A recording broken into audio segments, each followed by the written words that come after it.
কাশ্মীরে পেহেলগামে যে নির্মমভাবে সাধারণ মানুষের হত্যা হলো তার প্রতিবাদ জানাতে এই মহা মিছিল। আমতার বুকে ভারতীয় বীর সেনাদের শ্রদ্ধা জ্ঞাপন।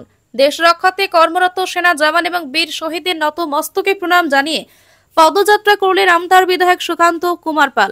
এই পদযাত্রাটি ধাইপুর পেট্রোল পাম্প থেকে খড়িও ভাটখোলা পর্যন্ত হয়। মানুষের ভিড় ছিল চোখে পড়ার মতো। এই পদযাত্রায় উপস্থিত ছিলেন আমতার বিধায়ক সহ জয়পুরের পঞ্চায়েত সমিতির সভাপতি মেহবুব আলম সহ পঞ্চায়েত সমিতি কর্মাধ্যক্ষ সহ অন্যান্য নেতৃত্বরা। আরও উপস্থিত ছিলেন আপামর জনগণ।